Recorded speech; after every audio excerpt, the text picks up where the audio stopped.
चुनावों जैसे रुझान है जिंदगी, कभी बहुमत तो कभी सुनसान है जिंदगी। नमस्कार, आचरण के साथ मैं हूं टीएन मनीष, हाजिर हूं आज का मुद्दा लेकर। आज बात उस वक्फ संशोधन विधेयक 2024 पर जिसे 12 घंटे की मैराथन बहस के बाद लोकसभा में बहुमत के साथ पारित कर दिया गया। पक्ष में 288 तो विपक्ष में 232 मत पड़े। इस बीच में एआईएमआईएम के प्रमुख असदुद्दीन ओवैसी ने लोकसभा के भीतर सांकेतिक तौर पर विधेयक बिल की प्रतियां फाड़ी और अपने आप को गांधीवादी बताया। गांधी उस वक्त के व्हाइट अफ्रीका में सफेद फार्म अफ्रीका के कानून को महात्मा गांधी ने कहा था कि ये मेरा कॉन्शियंस इसको मानता नहीं, मैं इस कानून को कबूल नहीं करता हूं। तो महात्मा गांधी ने क्या किया, उन्होंने उस कानून को फाड़ दिया। तो मैं गांधी की तरह इस कानून को फाड़ता हूं। ये अनकॉन्स्टिट्यूशनल है सर।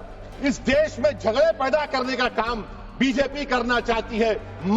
जबकि अमित शाह ने सीधे तौर पर कहा कि मुसलमानों को बरगलाने की कोशिश की जा रही है। सरकार ने संशोधन विधेयक में एक भी गैर मुस्लिम को शामिल नहीं किया है और ये पूरी तरह से मुसलमानों की पैरवी करता हुआ बिल है। इसमें वक्फ की संपत्तियों के संरक्षण की मंशा है। एक सदस्य ने कह दिया माइनॉरिटी इस कानून को स्वीकार नहीं करेगी। क्या धमकाना चाहते हो भाई? संसद का कानून है, सबको स्वीकार करना पड़ेगा। सरकार ने पक्ष और विपक्ष के तर्क के बीच अपने बहुमत के दम पर इस बिल को लोकसभा में पारित करा दिया है। अब राज्यसभा में बिल पारित होगा या नहीं, ये देखना दिलचस्प होगा। हालांकि आपको बता दें कि राज्यसभा में भी भारतीय जनता पार्टी के पास स्पष्ट बहुमत है, लेकिन इंडिया गठबंधन के बैनर तले एकत्र हुए तमाम विपक्षियों पर इस बीच में चुटकी भी ली गई और जो बहस चली उस बहस में संसद का माहौल कभी गर्म तो कभी मजाक मस्ती वाले मूड में भी नजर आया और हंसी ठिठौली का वातावरण भी बना। लेकिन सत्ता पक्ष में किरेन रिजिजू पूरे बिल को लेकर के समर्थन में अपने तर्क रखे, जबकि विपक्ष पर सत्ता पक्ष ने आरोप लगाया कि विपक्ष सीधे तौर पर मुसलमानों के तुष्टीकरण की नीति को आगे बढ़ा रहा है, जबकि इसमें वृहद तौर पर वक्फ की संपत्तियों के न केवल संरक्षण, इसमें पारदर्शिता लाने और बेजा कब्जे हटाकर इसमें जो पसमानदा मुस्लिम है, जो गरीब मुस्लिम है, उनको पूरी तरह से लाभ दिलाने की मंशा केंद्र सरकार की है। इस संशोधन विधेयक में संसद में तीखी बहस और विवाद लगातार चले, लेकिन सरकार ने इसे पारदर्शिता और जवाबदेही बढ़ाने का कदम बताया तो विपक्ष इसे धार्मिक आजादी पर हमला बताता रहा। अब आने वाले दिनों में इस पर चर्चा और मंथन की जरूरत होगी ताकि सभी पक्षों की चिंताओं का समाधान हो सके।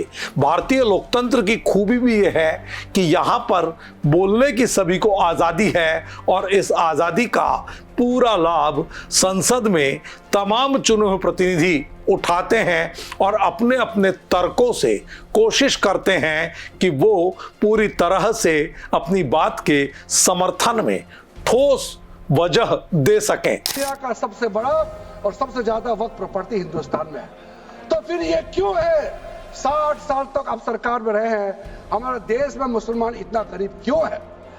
जब दुनिया का सबसे ज्यादा वक्त प्रॉपर्टी हमारे देश में है, तो हमारे गरीब मुसलमानों का पढ़ाई के लिए, मेडिकल ट्रीटमेंट के लिए, स्किलिंग के लिए, इनकम जनरेशन के लिए क्यों काम नहीं हुआ आज तक, बताइए। लेकिन इस पूरे मामले में आपको बता दें कि आखिर हुआ क्या। वक्फ संशोधन विधेयक उम्मीद लोकसभा में 12 घंटे की चर्चा के बाद पारित हुआ और यह दावा केंद्र ने किया कि वक्फ बोर्ड में गैर मुस्लिम नहीं होंगे, जबकि विपक्ष ने सीधे तौर पर मुस्लिम संपत्ति हड़पने का बिल इसे बताया है।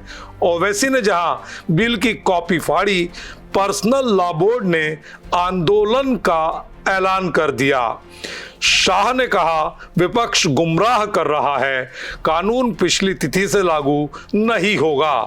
गृह मंत्री अमित शाह ने 1913 से 2013 तक देश में 18 लाख एकड़ जमीन वक्फ बोर्ड के अधीन बताई और 2013 से 2025 तक इसमें 21 लाख एकड़ अतिरिक्त जमीन भी जोड़ दी गई। ये कानून रेट्रोस्पेक्टिव लागू नहीं होगा।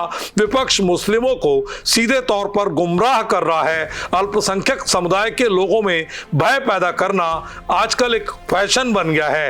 राम जन्मभूमि मंदिर, ट्रिपल तलाक और सीए के समय भी मुस्लिम समुदाय में भय पैदा करने की कोशिश की गई, लेकिन मुस्लिम समुदाय भी जानता है कि भय की कोई बात नहीं थी। ये भारत सरकार का कानून है जो सब पर बाध्य है और सबको इसे स्वीकारना होगा।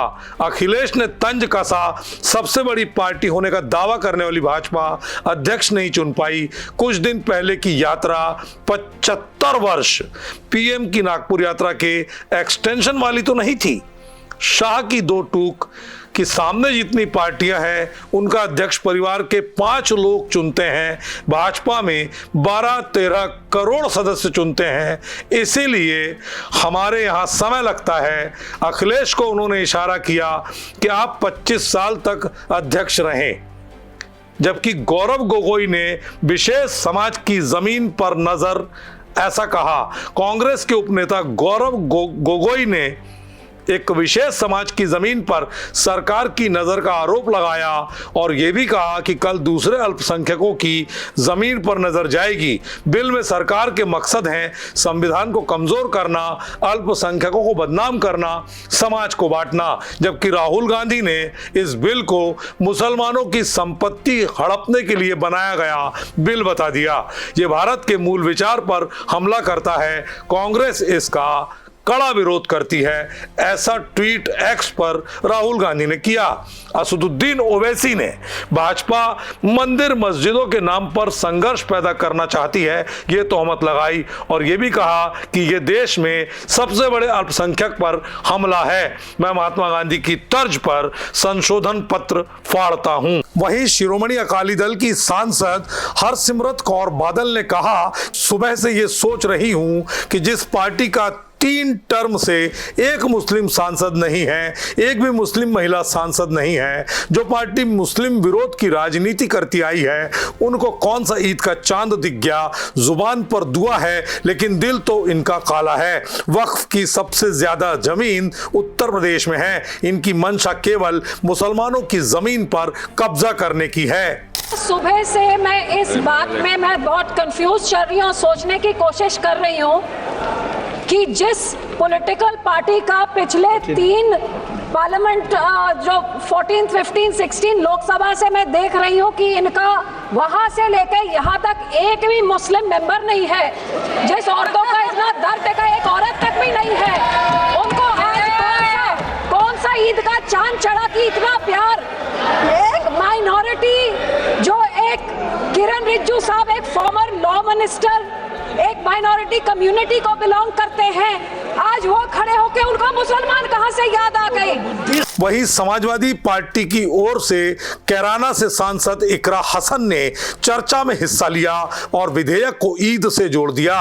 उन्होंने कहा कि ईद की रौनक बुझी भी नहीं थी कि हमारी जड़ों पर नया फरमान लाया गया। सरकार महिलाओं की बात कर रही है लेकिन महिलाओं को इस विधेयक से कुछ नहीं मिल रहा। इकरा हसन ने कहा कि सत्ता के लोग एक दूसरे की पीठ थपथपा रहे हैं कि संशोधनों को स्वीकार कर लिया जाए, लेकिन इनकी शरारत यह है कि एक ऐसा प्रावधान शामिल किया गया है कि अगर कोई भी वक्फ की संपत्ति विवादित होगी तो वह अपना वक्फ स्टेटस तक खो देगी। अभी ईद की रौनक बुझी भी नहीं थी और हमारी जड़ों पर एक नया फरमान लाया गया।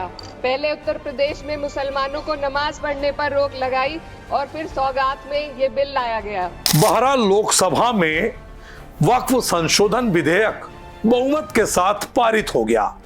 12 घंटे बहस चली, तीखी नोकझोंक हुई। सबके अपने आरोप और प्रत्यारोप हैं, सत्ता पक्ष का अपना राग है, अपनी ढपली है, तो फिर वहीं विपक्ष के अपने तर्क वितर्क और कुतर्क हैं। लेकिन इस बीच में बात यह है कि बहुमत के साथ लोकसभा में यह बिल पारित हुआ और मध्य प्रदेश की राजधानी भोपाल समेत अनेक शहरों में मुस्लिम युवाओं ने, मुस्लिम महिलाओं ने इस संशोधन का स्वागत भी किया है। तो विरोध और समर्थन के बीच अब यह बिल राज्यसभा की राह पकड़ेगा। उम्मीद की जा रही है कि भारतीय जनता पार्टी के पास चूंकि राज्यसभा में भी स्पष्ट बहुमत है, तो ऐसे में उस उच्च सदन में भी यह बिल पारित हो जाएगा और फिर आने वाले समय में वक्फ संपत्तियों पर पारदर्शिता का जो दावा किया जा रहा है, जमीन पर उसका किस तरह अमली जामा होगा, ये देखना दिलचस्प होगा। आज के मुद्दे में इतना ही। नमस्कार। देश दुनिया की सभी खबरें देखने के लिए जुड़े रहिए आचरण न्यूज से। आचरण न्यूज, हर कदम आपके साथ।